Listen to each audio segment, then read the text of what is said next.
Hello, everyone, and welcome to another episode of the SempreMilan podcast. I'm your host, Ollie Fisher, joined once again by Anthony Torgrud. What's up, guys? Glad to be back. We're tired, and yeah, that's what we got. So here Yeah, we that's go. a vibe. That's a vibe. Yeah, just me and you for the final, I suppose, the final recap episode of the 2023-24 season. Madison is travelling. I can't get any digs in this week because I was not able to do the bonus podcast late last week, which you guys did a tremendous job with in my absence, I must say. Was not feeling particularly good that day. But yeah, well, on the subject of the Substack, thank you to all of our founding members who have joined up throughout the season. Des Windsor, McGlynn, Ali Tareen, Tito, Matt Morris, Polman, Joey Gawler, Kemin, MJ, Mats, Luke Villano, Raul Escobar, Jack, Carlo Fassi, Nasser, Merlin Flinker. Really, really appreciate all the There's support that another one. There's a new one, right? Isaac might have sent me it. Do you know who it is? Fuck. No, Oh, but I remember when they signed up. Let me see. Let me yeah. see. Let me see. I apologise. I should have updated my list if Isaac sent me it, but I can't see it. Yeah, I don't have it.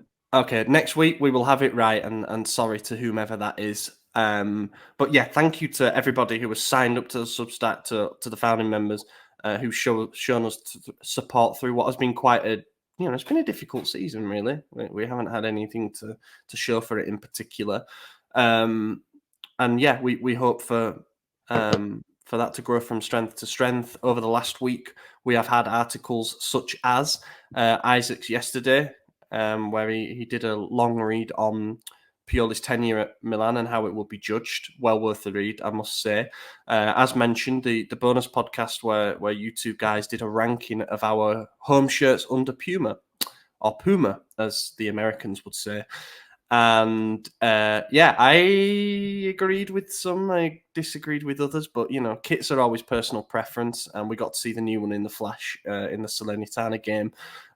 There was also a little bit of a behind the curtain look at some of the frustrations that have been aroused surrounding Mike Maignan and what that might mean for his future. That is the kind of stuff that you will find on there and not on the main website, so go and check that out. And then there was the newsletter. So yeah, that's the kind of thing you can expect over a few days over on the Substack. Go try a week for free. We're going to be loading up on the content during the summer. It's a very important summer for the club with the new head coach to come and all the signings that we need and other things that will follow. So yeah, go see if you like it. And as always, we are open to any suggestions. So we move on to The Last Dance. The Last Dance for us this season at San Siro against Salernitana, but also for the likes of Olivier Giroud, Simon Kjaer, Stefano Pioli, of course, as the head coach, Antonio Mirante, as it's turned out, Mattia Caldara, who was an unlikely season debutant. This game, there were 6 goals. We led by 2 goals twice against a team that are rock bottom of the league and have a very bad points total. They've been miserable this season. Which team couldn't beat them this season? This one. Yeah, man, what a shit show. It was a pretty fitting end in many ways to the Pioli era, right? If you were Yeah. to distill it down into one game, there were plenty of bright signs. I actually think we played pretty well in the first half. We put them under a lot of pressure, established a 2-goal advantage, and it was all looking good. And then, we let a team back into a game. How many times have we done that? And then we see some bizarre substitutions and some bizarre tactics. And look, it's a bit more comedy than actual serious stuff this time. But yeah, that happened still. And then we throw away a lead. So it was like everything condensed into one that we've seen this season. Yeah, I mean, it was. Look, it was. By the end of the first half, everyone was kind of on the same page that like this was going to be a 5-0 Yeah. send off for Pioli, 6-0 or something. I mean, after 33 minutes, we were 3-0 up. Obviously, had the third goal called offside, and it was microscopic. I mean, it was a silly one, but again, it was the rule, so it was the right call. It won't be Mm-hmm. next season, right? Are we adopting that change? I don't believe so. I think it's still in Okay. the trial phase, but Okay. Well, yeah. then it will be offside as well next season. But first goal was ridiculous. I don't know what that keeper was doing other than just giving Leao a goal like that. He Mm. just had it and then he dropped it. It was very strange, almost to the point where like I didn't want Leao to score. I was like, what the fuck was this? Like I don't know. It just seemed like too good to be true. Like there was some sort of conspiracy going on, like a don't trust him, it's a trap sort of deal. But Yeah, yeah. there's no way he actually did that. It looked a Uh, bit dodgy, to be honest. Like where you the start to whole think, series, I was like, nah, betting scandal. Here we come. Third one. Um, yeah, yeah. so we 1-0 up, and then I don't even remember the second goal was Mm, Giroud. Of course, he got his send-off goal. Leao ran up to Pioli, gave him a big hug after he mhm. scored, which was cool to see. And then Giroud scored a very Giroud-esque goal, a Yeah, scissor volley as he's falling to the floor. Um, the best way to send him off. You could tell everyone wanted him to get the brace so he'd end on 50 Milan goals. They kept trying to pass it to him when they didn't need yeah, to, and I yeah, think that probably, in hindsight, maybe cost us the game, but it didn't matter. We were gonna finish second no matter what. Salernitana was gonna finish 20th no matter what. Like this was an exhibition to have fun and a last hurrah, and it was made apparent by the substitutions, as we know. yeah. In the season predictions episode we did, the week before season kicked off, I said a lot of stupid stuff. One of the stupid things I said was that Caldara would get his debut. Well, I was right. We're I not was laughing now. He came on before Kier, and I said, "No way is Pioli doing this." Mm, And I genuinely didn't think Kier was going to get on. Then when it was Caldara and Kier and Nava in goal, mm, we conceded 2 and 3 minutes to blow a 3-1 lead. And I yeah, said, "Yeah, that's about right." So yeah, it was a comedy, man. It was a funny game to watch. It was a fun game for a neutral. It was a fun game even as a Milan supporter, unless you're just, I don't know, unless you're just so uptight about it, like that this game really didn't meant anything to you. But um, it was cool to hear Pioli's on fire again at the end of it, and mm. you know now he's gone. So that's Burnt that, I out. guess. Yeah. But Giroud's not. He's going to the friendly in Rome or in Perth for against Rome. Are we going to count that as number 50 if he gets a goal? Yeah. Yeah, we should do. Yeah, it was strange because obviously it was a night that was so conditioned by like pure emotion. There was nothing to play for on a sporting level. As you mentioned, the substitutions were a bit like, okay, this really is all fucking ceremonial pageantry type stuff. And I think we'd only moan if that didn't happen. We'd be like, oh, really? You couldn't give so and so farewell. I think we'd only moan about it if it didn't happen. And it was nice to see those players get a farewell and to sort of to feel the love from the crowd again, because in the second half the Curva started chanting again and it really Mhm. lit up the place. Like there were Yeah, they did a hundreds great of job. flares went off and Players. could barely see the game because of the smoke on the pitch at one point and stuff. But it was great to hear that all fire up just for one final goodbye, I suppose. And yeah, in the second half, the action descended into like farcical comedy level shit going on. Like I felt sorry for Nava because the first thing that he did was make a good save down low to his right, but he tipped it straight into the path of Simi, who was Yeah. completely unmarked. He scored a brace off the bench. I've no idea why he didn't start. Maybe he wasn't fit enough, but I didn't know he was um, even there still after his incredible yeah. season last year, and then these were his only goals this season or whatever it was. I don't know, but I, yeah. I I feared Kandreva scoring. I'm not going to Oh lie yeah, because he always and he was trying. He was launching shots from 25 yards.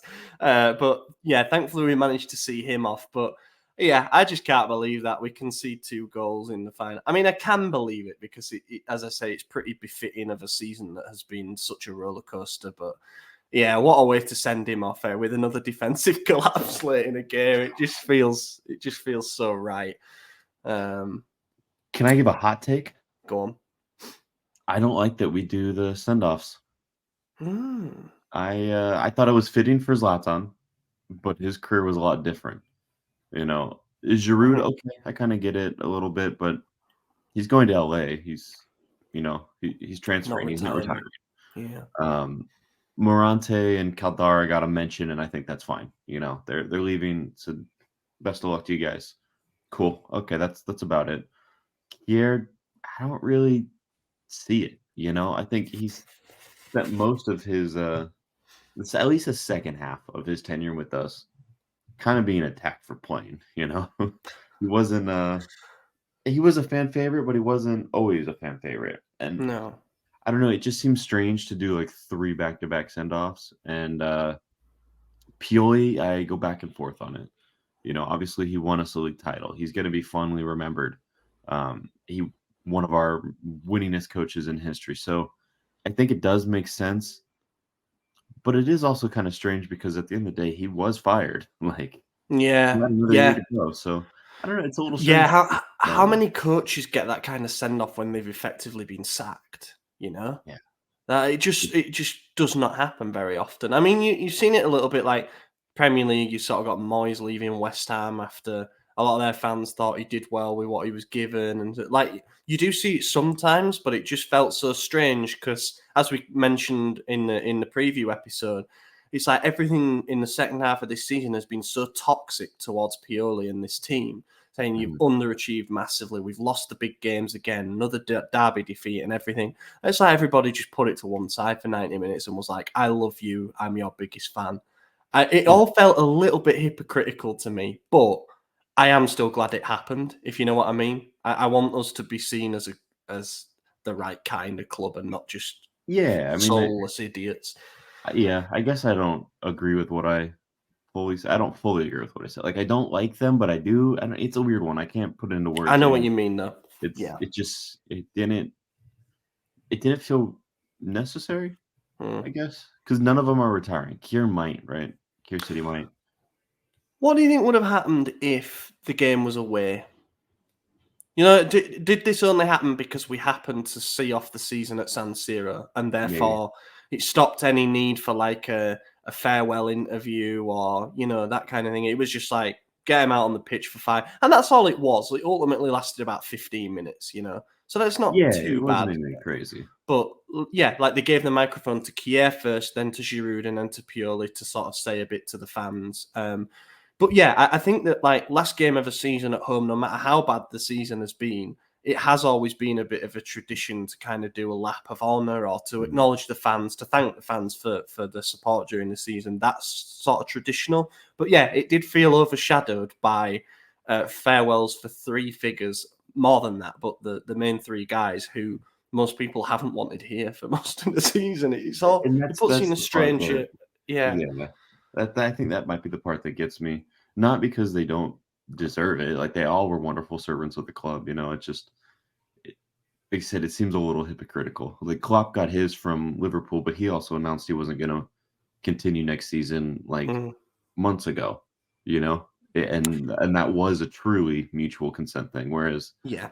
ours is being positioned as that because Pioli's a good guy and was just willing to say that, waive his severance or whatever it was. But yeah, it wasn't mutual. Pioli would stay another year if the option was actually on the table. So he was sacked. But again, I do feel it's nice, and I think it was a good sentimental moment for him because most fans are going to look back and not hate Pioli the man.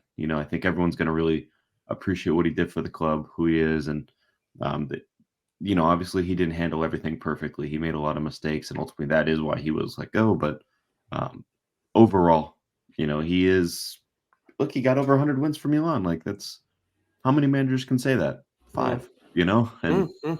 he's in really good company with that. So, not. I don't know if he's even my favorite manager of since the banter era, but he definitely is the best one we've had. So, all the best to him, I guess. Yeah, fully agree with all that. I also think that like, um, you know, it's sort of a recognition of where we've come as a club. Like him, him leaving does feel like the end of an era because it lasted for nearly 5 years, and it's because prior to that, we'd gone Allegri um, Seedorf to Inzaghi to, like we'd cycled through one manager a season basically. And then the Gianpaolo was the shortest of the lot, 7 games. And in comes Pioli, this guy who was protested against. And yet he managed to fight off calls for his job on multiple occasions, the whole Ranić thing. And he stayed and he stuck it out and he brought us a trophy, 1 trophy in 5 years. I'll call it 5 years because he did have most of that season. That should never be the bar. And I think that is ultimately what has cost him. We should be a trophy-driven club. And more about that when we come to the replacement stuff. But yeah, Champions League semi-final, I suppose, as well. Like there are things where you could say we took big steps forward compared to where we were in the past. But something that stood out to me about his comments, about Kier's comments, and about Giroud's comments, either in what they said in their speech or in the farewell interviews that they gave before to Milan TV, is that they all mentioned at one point that it's the right time to leave. So I have a degree of respect for them to acknowledge that we need to move on as a club too. I think and again, this sort of feeds into the replacement thing. As a club, I think we always do things in a very gentlemanly way. Like maximum integrity and like everybody behaving in an above board way and things like that. And you could argue that's probably cost us in the past because we weren't ruthless enough and things like that. But for them to come out and say that, to get the send off that they did, it just feels like, okay, we can end that chapter of the book quite nicely now and we can move on without any ill feeling, because there was all the talk from Sky in the build up to the game about how Pioli wasn't going to budge on his contract and we'd have to sack him and pay him the full amount and everything. But then in actual fact, it's a mutual termination. And I think we are still going to have to pay a bit in terms of severance, but that's fine, whatever. And then the other two go in and... Yeah. And I think that's kind of the big point, is that they all kind of felt that, okay, that maybe my best years are past it and I don't want to, hurt the club if I can't help it anymore.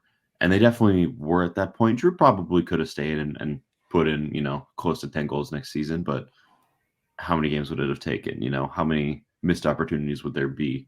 I think Kier was firmly past it and probably didn't need to stay this year either, but the reality is, if both of them went to the board and said, look, I want 1 more year, please give me a 1-year extension, we would have granted that. We know that. Like you said, that does cost us sometimes, being more ruthless than we should, or not being ruthless enough.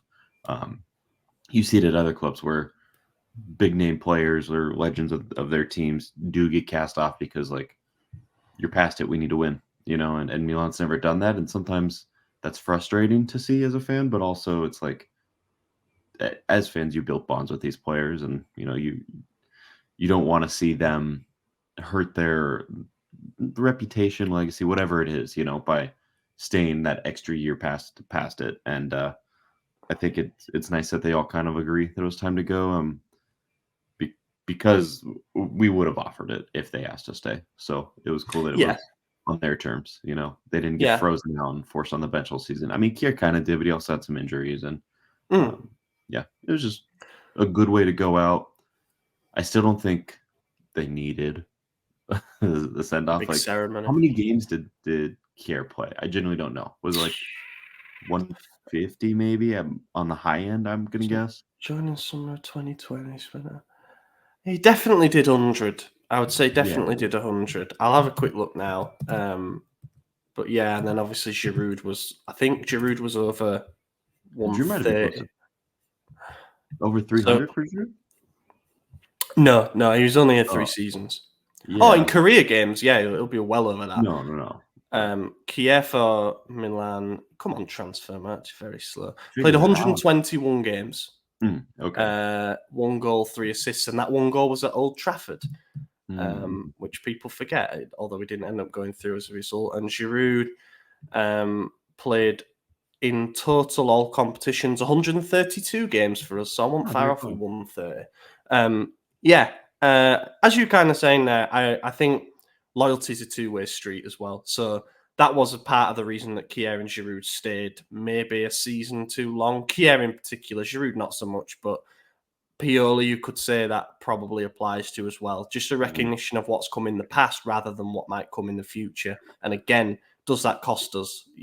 Does that lose us an edge that we might have compared to, say, Juve, who decided we're going for Motta, like we don't care what Allegri does. This is what we're going to do. We've got a plan. But yeah, that was it. It was done. I struggled to take much analysis and sort of tactical insight from the game, which, as I said, it just became a wide open shit fest. Do we want to do a top and flop? I'll give Giroud top, right? And I'll give him it just for the moment when he scored his goal and for not running over to Pioli. I liked that. I thought, Leao's already done it, so you don't have to do it. Yeah. And instead celebrating under the fans and grabbing and kissing the badge. Who was it was like nice holding his shirt on? He was trying to take it off. I think he had a message under for if he got his 50th. I think he had something and he was about to take it off and then he realised. So instead he just grabbed and kissed the badge. Yeah. Well, someone pulled it down. I don't know who it was. Whoever was behind it. Remember when that happened to... Did Calabria pull it for Brahim Diaz or something like that? He was going to get a red, yeah. Yeah. That was a smart play, to be fair. Another thing as well about the three of them is that they all said in various interviews that they spent the best years of their entire career at Milan. So I think that goes to show, as we've said many times, that like when things are good with us and the fans are behind you, there isn't a better place to play. Mm-hmm. And like Giroud's won the Champions League at Chelsea and he has been, various clubs and Pioli's obviously had experiences even with Inter and Lazio and stuff. But for them to say, that we remain like fondest in their heart is good. It's good. Do you have a top? Yeah, I think you give it to Giroud. It was probably Leao. Yeah. I think it was odd how early Leao was subbed off, but he didn't look fully fit. Like he looked really tired pretty quickly. So I wonder if there's something there. I don't know. I mean, he obviously isn't going to Perth for personal reasons, but I think that's also kind of personally didn't want to go to Australia before the Personally, he's fucked. Yeah. Oh, yeah, obviously you don't want to speculate on that kind of thing in case it is something. But yeah, he did look like it. A lot of them did, but it's been a long season. Even when you get to one game a week, some of these guys... the appearances already. That's crazy. That is a crazy amount. Shows how many games we play. I've said a lot of times that I think we play too much football now and it's too demanding on the players. But yeah, it goes to show. And I think the performances towards the end of the season where we ended with 1 win in 9, is it? 1 win or 2 out of 10. So yeah, 1 and 9 as well. Fell off a cliff. Just fell off a cliff. Unable to beat the rock bottom side. Flop feels a bit harsh. That was from the world feed. I don't know which commentators you have, but that was like the very last commentary line of the Pioli era was Milan failed to hold on to the win. I thought, wow, how fitting. Sounds about right. I'm going to look at the ratings to pick a flop, but it feels like it might be quite harsh. Yeah, I don't really want to pick a flop because Morante played his second game, because Caldara got his first game, because Laponava came on, because Kier came on, all these players who, if this game had meaning to it, wouldn't have played. They played because it was already locked up. Nothing to play for other than sentimentality. Yeah. So you get people who wouldn't get a chance. And surprised they weren't up for it, which is why we never played them throughout the season. We knew that, and it's okay. I don't need to give them a flop. Yeah, it did look to me like Caldara had never played the position before. Like he was so off on his positioning, but like that's what in 6 years. So it's been a long time. There's one thing I will say is he is still a fucking unit. He is. He's a big guy. Yeah. How old is he? Is he like 28 maybe? Because when we signed him, he was young and he was like Italy's next big thing. He's 30 now. So yeah. Be interesting to see where he goes. If it is as easy as him just getting another Serie A club, or if he has to drop down a division now. But yeah, it's strange because you forget like the loan he had to Spezia, the fact he spent 18 months at Atalanta and they chose not to buy him. Like he was on a big salary with us and had one at Venezia as well. Yes, that's right. Yeah, I saw one of his appearances. It was against Lazio in the Coppa Italia semi-final, second leg at San Siro, and he did his ligaments after like 8 minutes. So that's a tick for me. But yeah, the kid's had no luck, to be honest. He's had no luck, and but yeah, we wish him all the best for the future, like genuinely. It will be interesting to see where Pioli ends up. I think we kind of said last week we need to be prepared for him to be a success wherever he goes next, because he's probably going to pick a club where there's a bit of room for growth still. And if he ends up at Bologna, or maybe Fiorentina if Italiano goes, or Napoli if the Conte thing falls apart, he has actually got a platform with the clubs of that level to do something. So yeah, I think we need to be prepared for him to do quite well. But yeah, Kiera, I can imagine going back to like Copenhagen maybe, just for a final hurrah with his boyhood club. Yeah. Right, let's move on. Right, I've got some stats actually, and I just want to quickly go through them. What am I putting up here? You can just leave it as this, since it's still the end of season thing. I wanted to go through the leaders in each category, and just you can pick out any names that surprise you by being here. So, we'll start with Pioli's final record at Milan across all competitions, which was 240 games, 132 wins, 56 draws, 52 defeats, and the one trophy, which was the Scudetto. A win rate of close to 59%-ish. It's not bad. It's not bad. No, it's not bad at all. Yeah. But we kind of knew that, like, you see him ticking off the records week by week, and you think, oh yeah, he's in some illustrious company here. So fair play for the amount of games that he did win. So we've got the top scorers here. And this is the top 5 scorers for the season in all competitions. We got Giroud, finished on 17 in 47 games. Pulisic, 15 in 50 games. Leao, 15 in 47 games. Loftus-Cheek, 10 in 40. And then Luka Jovic, 9 in 30. I think the only surprise there is maybe Jovic getting as many as he did. I'm going to say Pulisic as well, to be honest with you. To get 15 is a great return. Yeah, I mean, before this season, I don't think he had ever scored more than 10. Correct me if I'm wrong. I know the comments will. That's right. I think he had like only 6 open play assists in his entire career up to this point, and obviously he had like a lot this season. So I think he surprised us. As big as a fan I am of him and how highly I'd said he would do, I also had my expectations exceeded. So, that's a good thing. But yeah, the big one. Loftus-Cheek maybe as well, because of how bad things had gone for him since the Sarri season, when he got 10 goals under him.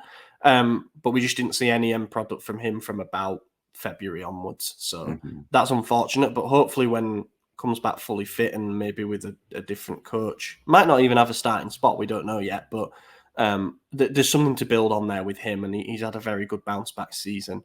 The assists, again, top 5 in all competitions. We've got Leao with 14, Pulisic with 11, Teo with 11, Giroud with 9, Florenzi with 7. Florenzi, I believe, ended up sort of stat padding some of those with corners late in the season. All respect, but like he ended up finishing way above Calabria in attacking output. So I don't think that's a surprise. Yeah. No. There's no shocks there, really. I think Leao leading is probably something that we all would have said, and we'll do a look back at our predictions at some point as well, because I think it's pretty fun. Teo with 11, his goal volume has perhaps not been where he wanted it to be this season. I think tactically as well, like his instructions were a bit different. He didn't find himself going forward as much. He found himself more in crossing positions and whatnot. But 11 is a good return for him, and hopefully he's still here next season to build on that. And I think Giroud getting 9 it's like a number that shows that for all we rant about his flicks and and whatnot, they do sometimes work. And 9 assists is, if we get 9 assists from the centre forward that we sign in the summer, I'll be pretty happy. Yeah, really. I think so too. Yeah.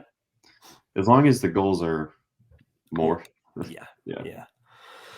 Yellow cards. This one perhaps not as interesting to people, but yeah, Teo leads the way with 13, Tomori with 10, Reinders with 9, Musa with 9, Florenzi with 8, Leao with 8. How many does Chad get? Good question. I will quickly look that up. But do we have some discipline problems with Teo again? Do you remember in his first season as a starter, him and Benacer was racking up yellow cards?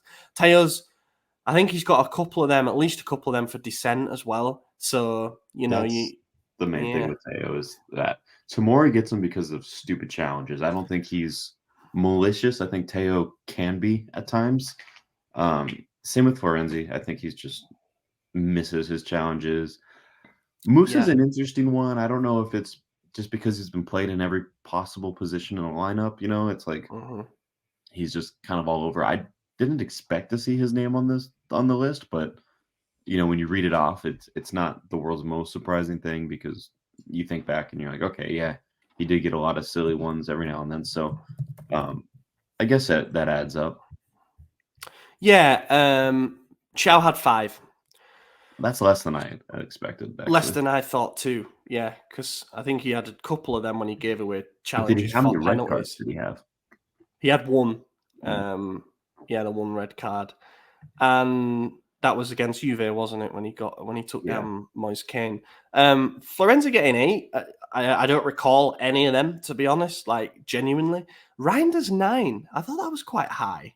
I don't know. I mean, he played every single game this season. Yeah. Law of averages more than anything. Yeah. But Tamori, as you say, is an interesting one because, like, it's not dissent. It's the style that he plays. He's so aggressive man on man, and sometimes he is going to mistime them. I think people might look at that stat and infer that it means something a bit more. Like, he's got it wrong on a lot of occasions, basically. But red cards.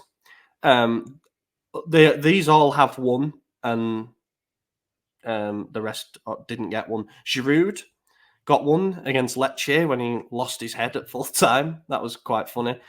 Teo got 1. Maignan got 1. Calabria, Jovic, Mirante, and Chow. Mirante's was for dissent. He got it while he was sat on the bench, obviously. But it does technically count because he wasn't able to play in the next game. And then obviously the Jovic one was a head loss when he got into that battle with was it Armando Izzo? I think in the Torino game.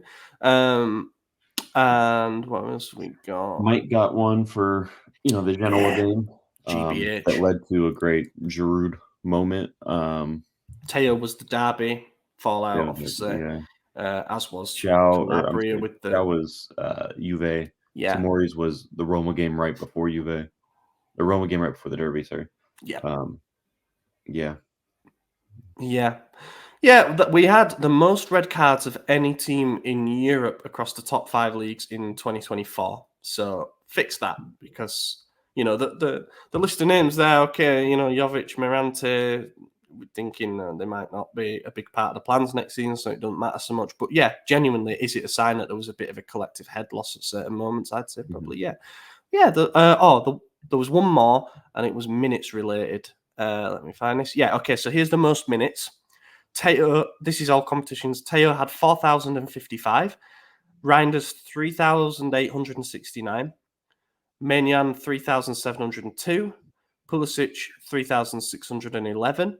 And Liao 3,545. So Teo the one to break past the 4,000 minutes. I would have banked on Reinders being higher. It feels like he's just been there the whole time. But I think a few of those games this side of the season where he didn't start because we were experimenting with the midfield and stuff have probably cost him. But to me, it highlights the need for a genuine deputy to Teo because he cannot be playing 50 games and 4,000 minutes every season. He just can't. That's going to reduce his effectiveness. So definitely.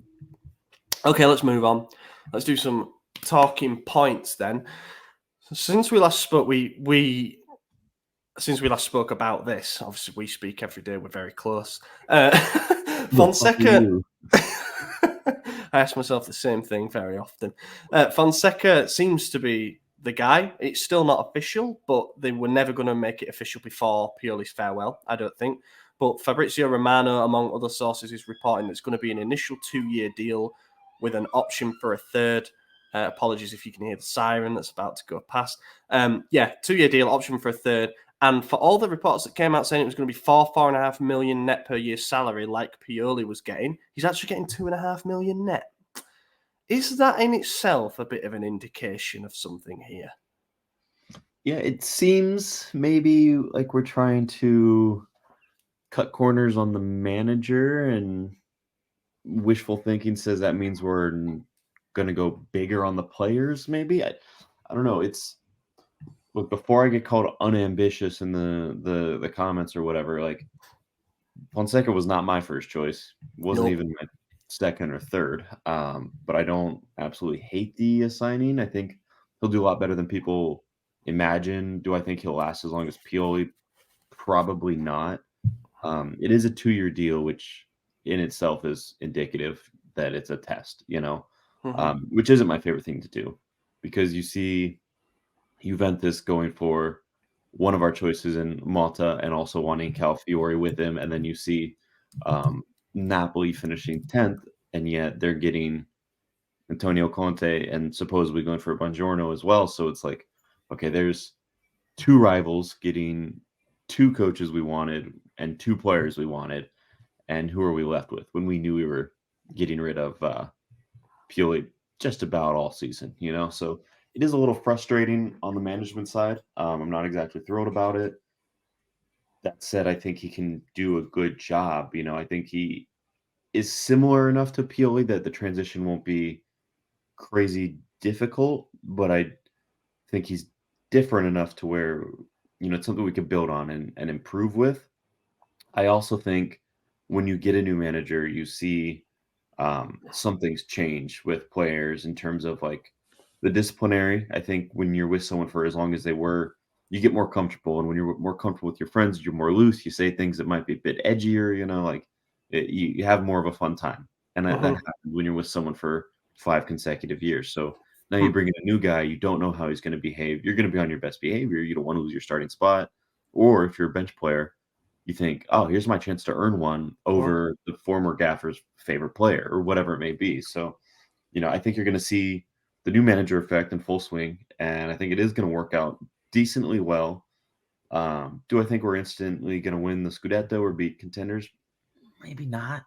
We might still be hovering around second, third, which isn't ambitious enough for me. Probably not for the fans either.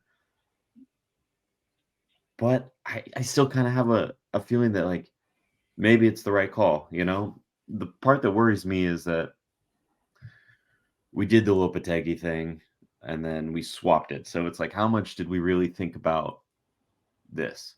Especially when we thought it was all going to be Conceição, who now officially is leaving Porto.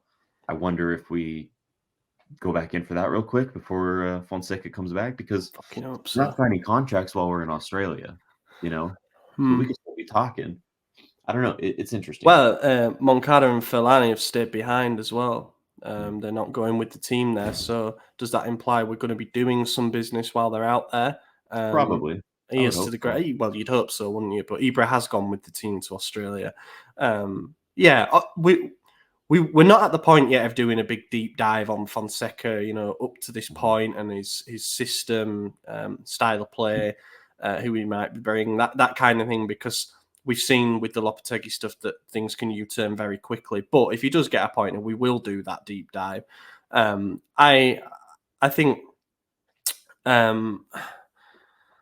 Look, we've mentioned this. We sort of spoke about it last week when the rumours intensified. I think people expected us to take a more ambitious step than this, than going perhaps sideways a little bit on this. You look at Fonseca's CV; it's not the most inspiring.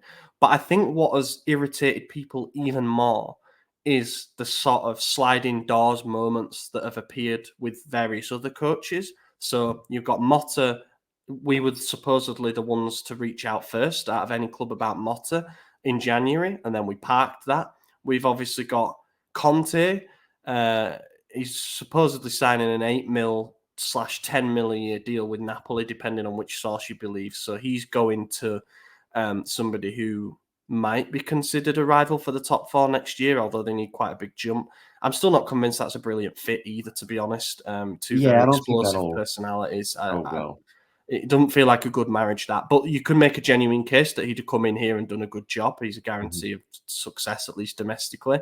Then you got De Zerbi, who was expecting him to leave Brighton and basically be without a club. Like, he didn't even have anyone lined up. He's just left. Tuchel leaving Bayern. We don't know where he's going. Poch has left Chelsea. Yeah, but like all these coaches have, and Conceição, as you say, has decided to leave Porto. So all these coaches that we have been genuinely linked with at various points, and we're going for the one who like we've needed to convince because he's had offers from Lille to renew his contract and Marseille and stuff, and now Conceição might be going to Marseille apparently. It's all just very strange how the name that was mentioned in the background for all these weeks as being a backup plan, our other targets are available, and yet we're sticking with this backup plan. I'm with you. I don't hate it. I actually think he's a pretty good coach, and I think we're going to be pleasantly surprised with what we see in terms of the style, and I think it will raise the level of players for all the reasons that you said. I just think it's about what the hiring, like if you take the name out of it and you just look at the achievements or lack thereof, and you say blindly, would you take this as purely success? And most people would be like, no, I'll have the guy who's won something in Italy, thanks. So I think that fans are just a bit apprehensive more than anything that we're going for the yes man. We're going for the cheap option again. We're going for the one who isn't going to challenge the management and the directors on what they want to do. But it could also be an advantage that he arrives with perhaps fewer expectations and demands for instant success. Could be an advantage that he's willing to work with the management to make signings that are good for him and for the club. Like the pros, the cons can quickly be flipped to pros depending on how you look at it. But the proof is in the pudding, and the pudding is the results in this case. So we'll see how we get on next season. Potentially an opportunity because Juve are overhauling a bit by going with Motta, and they're going to, bring in some guys, and Inter, we'll see what happens with their ownership situation. It seems pretty chaotic. Napoli, Conte could burst into flames. Roma have still got what I'd consider a rookie coach with De Rossi. So yeah, Atalanta are the only ones who are going to remain consistent with Gasperini, but he won the Europa. And what a fucking performance that was, by the way. They were outstanding against Leverkusen. But we know what Atalanta are now. They're going to be a top 14, and I don't think they're ever going to challenge for the title with the way that their model works. So there may be a chance for us to capitalise here if we get the big signings right, because that's another thing. We've got the financial stability and solidity to go out and invest that other clubs don't without selling. But we are fed up of hearing about the budget Scudetto. Like, let's go out and turn that into at least four starter level players and some more depth pieces. Especially when you look at the situation that Inter just find themselves in now with the new ownership, like they have a lot of uncertainty. If there ever was a time to capitalize on that and close the gap to your largest rival who just beat you by 20 points in the league in 6 straight games, like this is it. You go for the big name guy, and if you don't go for the big name guy, you damn sure better go for the big name players. You got to do something. You have to make some sort of statement, especially with the reaction to the transfer markets, the appointments, the firing of Maldini, the way the fans reacted. While I disagree with the vast majority of it, it's still a statement, and you got to do something. So you got to go big. If we get Xerxes, if we get, Emerson Royale seems to be the only name we're actually close with, and that's the one that nobody wants, right? Like they all want Thiago Santos. So, I don't know. I don't want to say it's like grim times or anything, because I don't think it is. I think we're all going to be perfectly fine next season. But that's the problem, right? We don't want to be perfectly fine. We want to be ambitious. We want to be winning. We want to be, pushing for the top. So there's a lot of question marks. I, as always, reserve my full judgment until we see it in action. Because until the first game of the season. Exactly. Until kick off, and then I hate everyone. No, but right now we're judging the future on stuff that hasn't happened. Like we're basing off an appointment who hasn't been announced. We're basing off of players we might not even actually be interested in just because Tutto Sport said we want someone unlikely. Like there's a lot of things that we look at positive rumors as, yeah, this is bullshit, and negative rumors as, I can't believe we're doing this. Yeah. And that's just not the way. We got to be a bit more objective than that, critically think a bit harder, and wait and see what actually happens.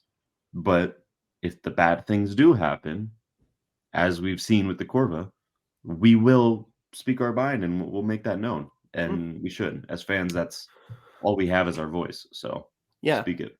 Be cheap to sack Just him. don't be stupid. That's all. That's all I ever ask. Yeah, don't be stupid. Doesn't seem to resonate with anyone. So I honestly, yeah. Like there is a difference here. I know I joked about the sacking just then, but like, you think a 2-year deal, you're committing to giving him 5 mil net over 2 years, which becomes, let's call it 10 mil, just for the purpose of round numbers. But really, it's more like 9.5 for the 2 years of his deal gross salary. Whereas Conte is going to probably sign a 3-year deal with Napoli, worth, let's call it 8 mil. So they're committing to 24 mil there, which you double, let's call it 45 mil that they'll owe him in guaranteed money. That is a player difference, So I think that's a good point that you make about how we might be going for a coach who's the best for the transition, because he's not too different from Pioli, doesn't require the big overhaul and everything, because we want to invest in the playing squad, and we believe that this is the manager who can accept the choices that they make, but go out and grow these players that they're going to bring in. And I'd said there's no point judging on things that haven't happened yet. Yeah, because remember, the media have been so spot off. We almost never bring in managers that have a lot of trophies to their name. We create those managers. We've always gone for the guy that seemed promising but had a lot of question marks, and they either work out or they don't. We saw like 6 in a row not work out. Yeah. But we did see it with Capello, Sacchi, Ancelotti, like big name managers who are now Hall of Fame careers. They didn't have many trophies before they came to us. We made them who they are, so keep that in mind. Obviously, ownership and management has all changed too, so it's not the same, but we make coaches, we don't buy them. And that's what we're doing with players now too. So maybe it'll work out. Yeah, Pellegrini said something along the lines of about De Zerbi when he had his release clause at Brighton. He's like, from my understanding, we will never pay for a coach. Like they've got to want to come to us, and I think that is something as well. Like he'll be well up for this challenge. It's the biggest of his career, and we'll see how it goes. Quickly on the Roma friendly, we'll do like a minute on it. I know we have some Australian listeners, and I do not mean this in like. I hope if you go into the game, enjoy it. I'm glad that Syria is friendly, but you know what I mean. He's coming to your country and stuff. But I do not know why we're playing this game. The timing of it is bizarre. If you're going to do it pre-season. We've got players that we know are leaving that will be going for this game, and I don't know. It's all a bit weird.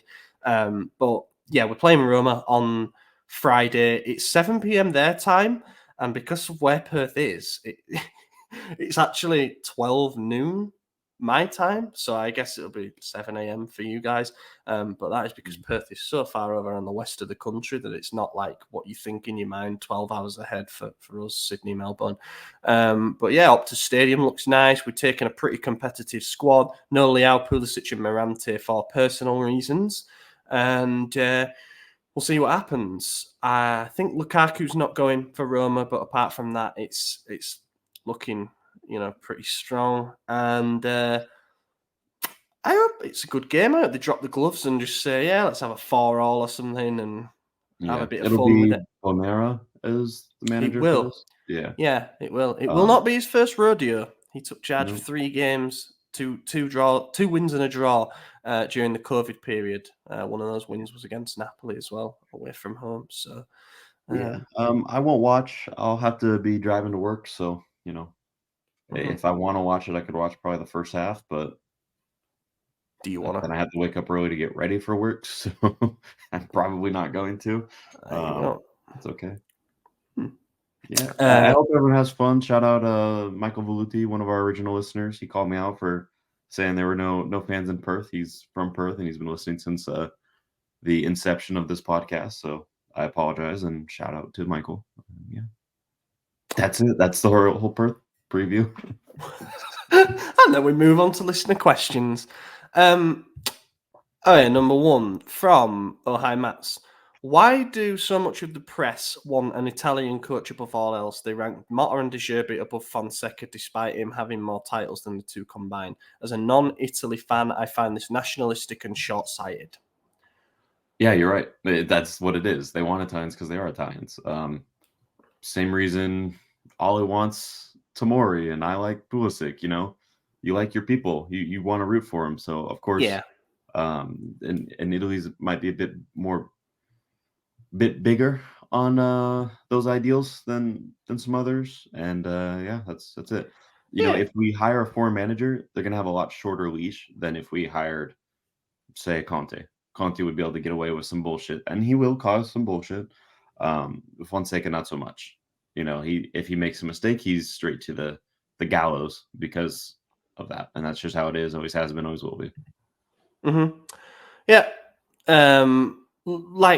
Just one thing to add, like Capello and Sacchi and the Chris Uccello as well from Sport Italia. Like when they're making these comments, they're going to bat for their friends. Above all else, that's what it is. They're going to rep the guys that they know the best, and that's just it. And I don't know what else to add. Like they're going to stick up for the people that they know. And I'm not saying it's right. I just think that that's how the internal dynamics work. But yes, I agree with the short-sightedness on that front.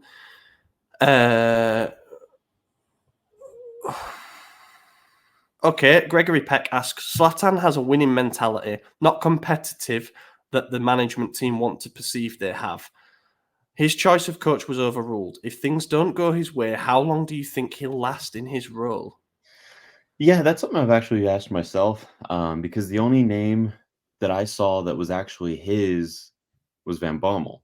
And I'm very thrilled he didn't get his way. So, speaking of going to bat for your mates.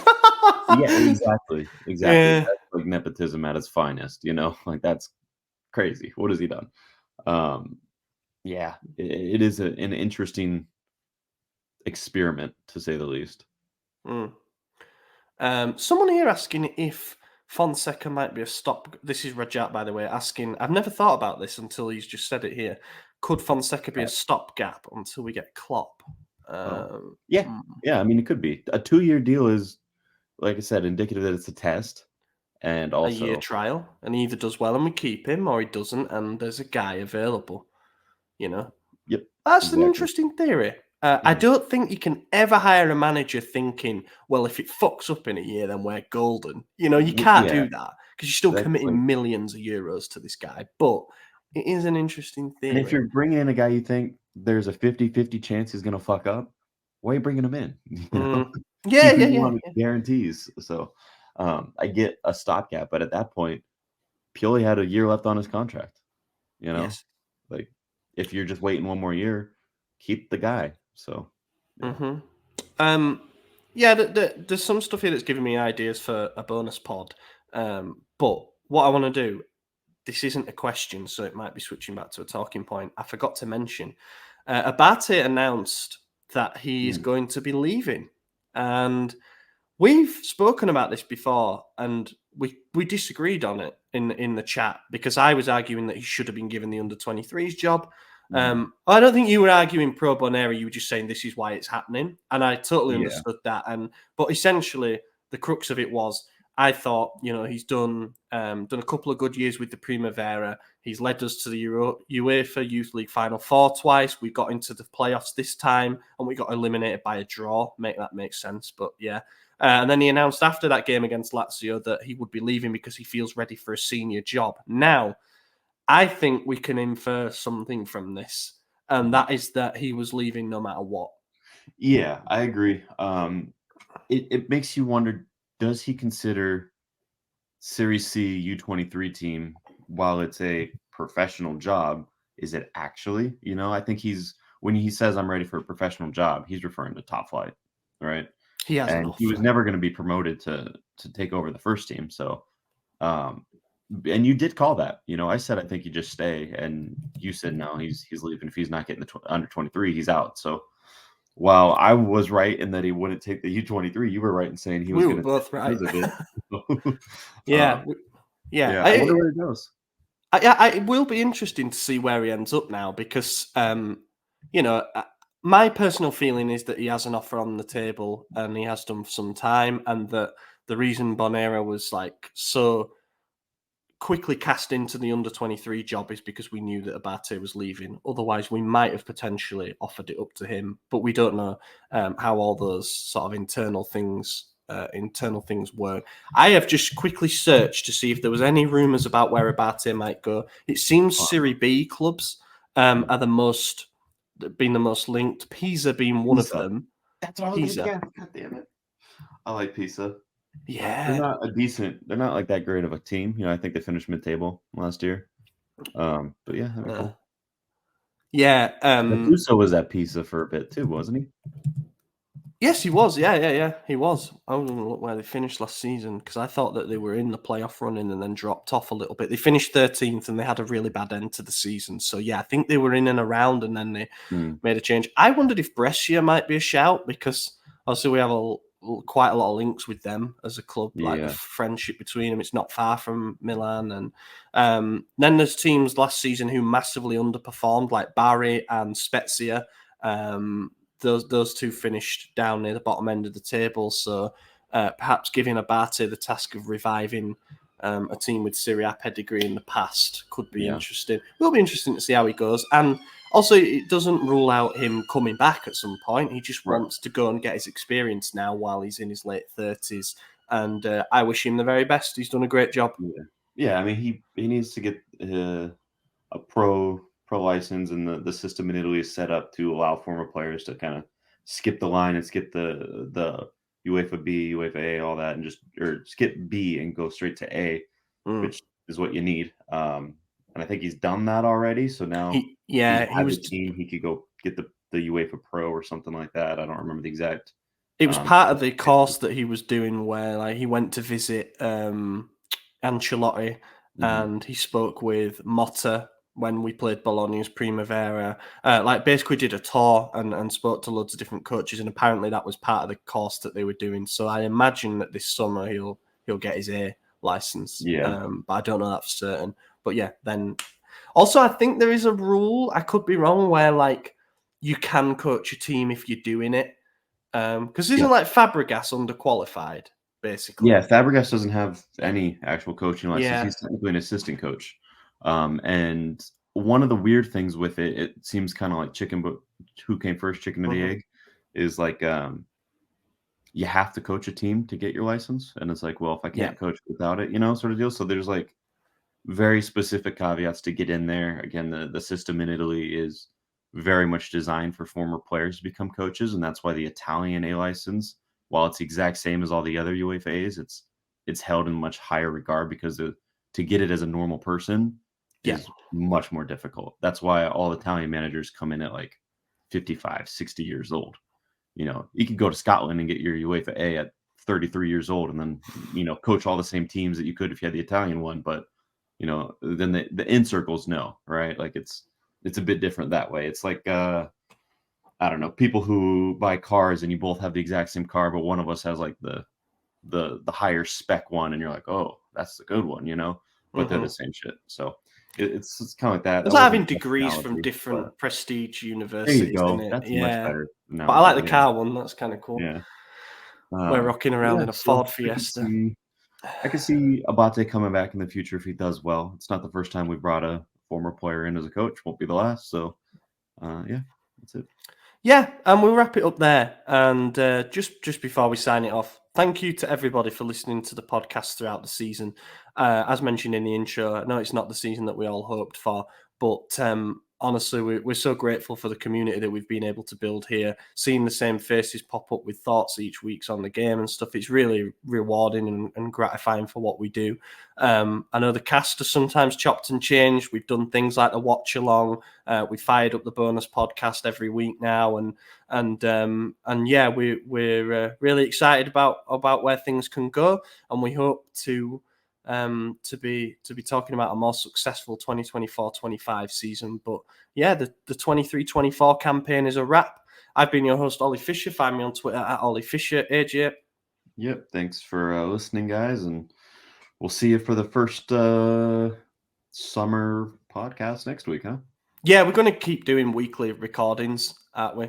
So we'll do things like, so for example, next week I think we're going to do player ratings. Going to go through the team and give a rating for the season, and then we can do things like looking back on predictions, and then of course the transfer stuff will start kicking in. So that it never stops. Basically, it never stops. And the prediction episode is hilarious because you see how wrong we all were. Yeah, I was right on a few of them.